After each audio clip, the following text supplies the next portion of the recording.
Well, this is the second time I'm filming this, because the first time I went on a rant that completely went somewhere else. But that's my life, organized chaos. I cannot plan shit to save my life. Like, I try. I do live on a type of structured life. But, anyways, back to why I'm making this video. So sorry for that.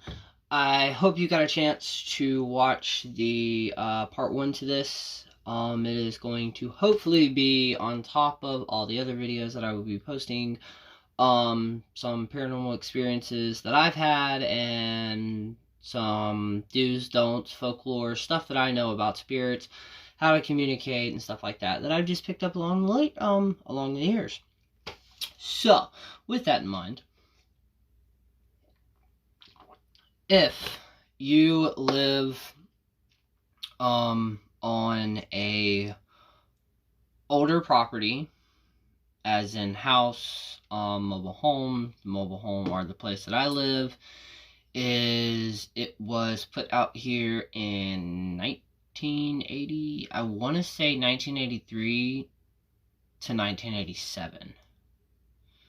So it's been here, and trust me, the last person who lived here was a retired priest. What's really funny is, there's a giant white cross in my neighbor's yard. Like, giant white wooden cross, yeah. But, I mean, I have nothing against that. Like, I was raised Southern Baptist, so... Of course, I'm not that now, but that's also different video way down the line. I don't want haters that much already. So, anyways, back to this. If you are like me and you love burning dragon's blood, take in mind, especially if you do it outside or inside, if you know of any prior Native Americans that have lived or they were around your area, I know here in Florida, and honestly in the United States, if you live in the continental United States, that made no sense. If you live in the United States, then at some point in some time, some type of Native American or native stepped foot on there and lived on the property. But Native Americans, we all know from, I hate to say this, but we all know from Hollywood, Stephen King, all the other stuff out there, and also personal experiences, ghost shows, all the other stuff. It's so funny I started saying this because the candle right next to me that I'm currently, it randomly just went out. Anyways, I hope the spirits here like what I'm talking about. Anyways, dragon's blood is very harsh when burned, and Native Americans, it's very harsh to them. So if you just want to be more respectful and possibly not stir up anything, get sweetgrass or another type of sweet smelling when burned herb, and just burn that afterwards and or before or both, and just, basically be like, hold on, zip, rewind. Okay. Burn it before or after you burn the dragon's blood. Also just kind of, say something like, hey, no disrespect, anything like that. That leads me to the next part of this video. When you move to a new property, if it is like you actually have land and you can do stuff in the yard freely and stuff like that. Actually, this goes with apartments too, because I've had my fair share of apartments.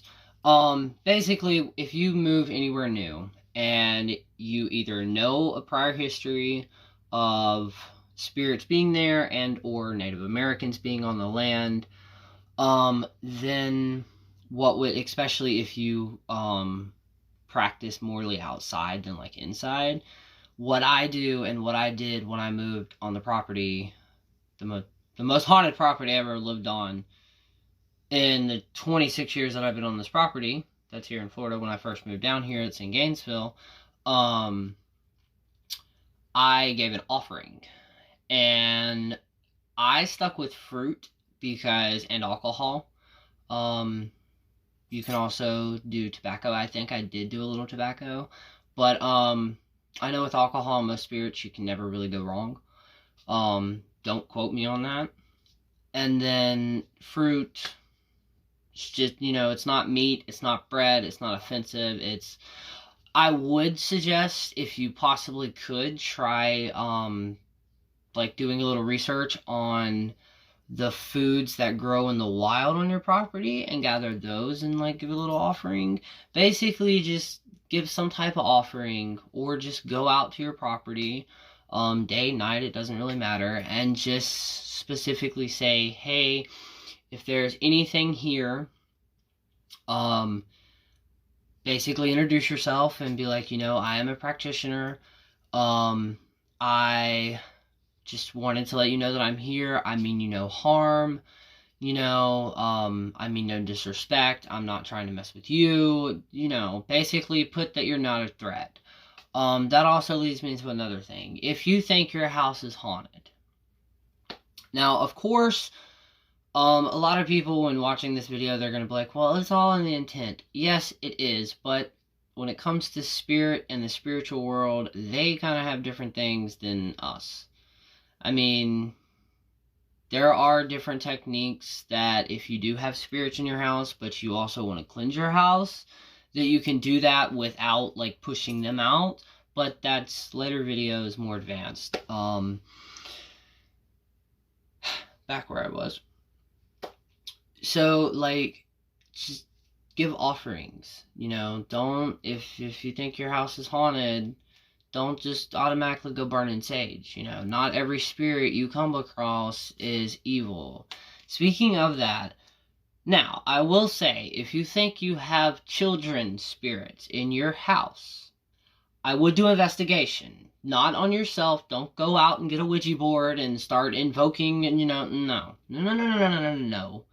Do research on the property. See if there were any children's death. Because, as much as I hate to say this, a lot of the times that if you hear of children's spirits, a lot of the times, not all of them, but a lot of the times they have been linked to more negative attributes or negative things. I'm not going to use the D word that everybody's head goes to, because no. So, try, when I say try communicating, I'm not saying in any way, shape, or form go out and get a Ouija board. I'm not saying go out and get dowsing rods, and I'm not saying go out and get a pendulum, unless you were experienced in using a pendulum. Using a pendulum, or any type of thing that uses your energy to try to communicate with the spiritual world, it is opening a doorway, not necessarily to your house, but more importantly, it's opening a direct doorway to you. And, if you're not experienced in shielding yourself, and if you don't have enough faith behind, the pentagram that you wear, or the other symbols or objects or trinkets or charms and stuff that you wear, if you don't have faith behind them, they're not really going to work in times of danger. I'm sorry, but yes, magic is about intent, but when it comes to the supernatural, because see, a lot of people automatically put magic, witchcraft, and the supernatural together. Yes and no.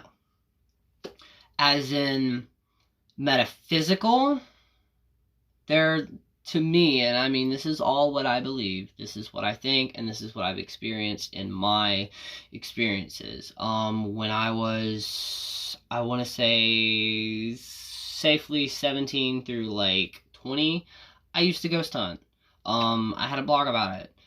I went to some creepy fucking locations, and I have successfully performed 2 exorcisms, one in Alabama and one here, on properties, not people, on houses. And let me tell you, yeah, and I have witnesses to back them up that were there, and they experienced and saw what I did. So, but if you want to see that, let me know though in the comments. I would totally make a video of that.